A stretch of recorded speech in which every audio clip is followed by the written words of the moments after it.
popular poet in the US from like the year 2000 till like, I want to say like 2012 or 2013.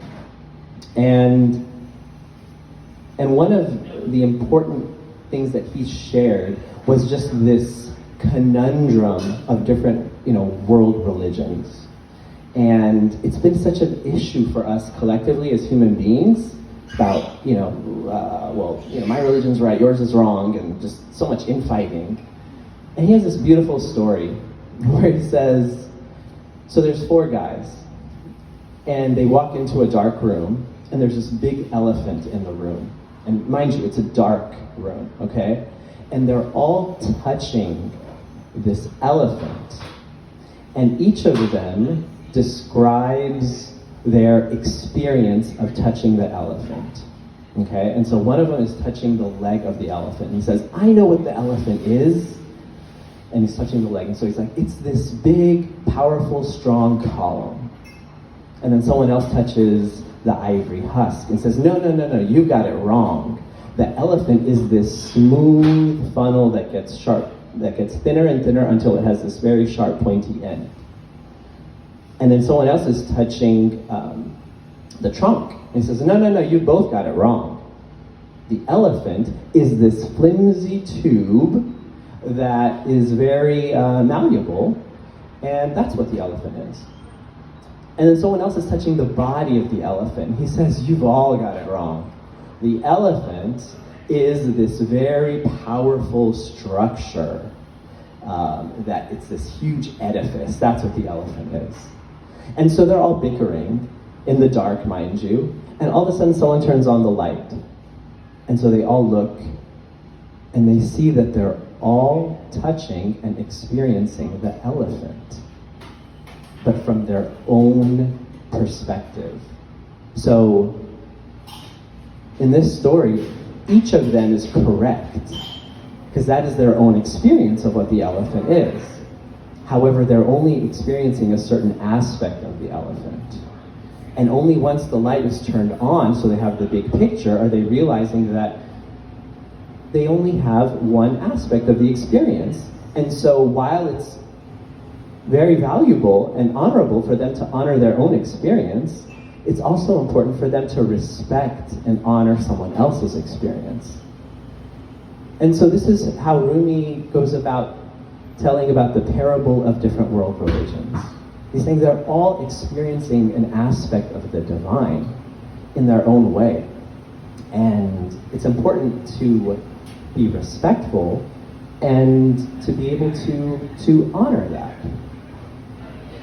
And so this is something that, where our society has reached a point where we're able to turn on the lights now, instead of just operating from one specific angle, and just see that collectively, we're no longer at a point, so this is like the Copernican revolution, right? So before collectively society, we thought that everything revolved around the Earth. The Earth was the center of the universe. And then when our knowledge advanced, we realized with Copernicus, oh my gosh, no, the Earth revolves around the sun, and so do the other planets. And so this is that same consciousness that's just come into our collective about how human beings can relate to one another, our beliefs, our experiences.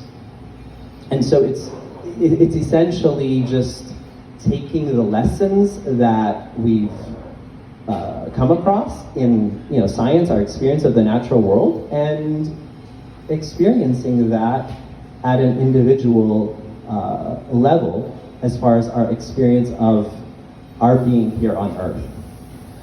And yeah, so this relates to our own experiences. And so this experience, this is a heart-based experience. So this is another important thing that collectively we're ready to hear now. So like for the last 2,500 years, and I've talked about this in my first book, I'm working on my second book right now, but in the last 2,500 years, our society has been very head-focused, right? So like our minds have been the focus of our civilization. When we talk about advancement in civilized societies, we look at, just collectively, people with the highest degrees, right? Oh, okay, well, this person's got a PhD. Oh, this person's a medical doctor. Oh, this person's got a postdoc. Oh, this one's got a postdoc. This one's got 2 MDs. Okay, so they must know what they're talking about. So these are all different, these are, mind levels of advancement. And the mind, while it's very valuable and useful, our society over the last 2,500 years has been it's been hyper-mental. To the point where mental has been the focus of our dealings. It's how we have been doing business, and it's been how we've been relating to one another. But now we've come to a point where we're realizing that the real currency, right, as far as like business and relating in society, currency is what? It's a current of energy. So the real current of energy is our energetic exchange with people.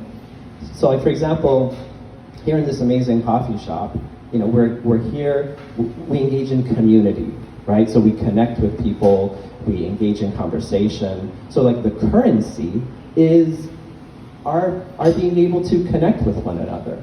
And so this is going to be the currency of the future. We're not there yet. I mean, the crypto and everything, it's like a step in that direction, but we're getting there collectively. And so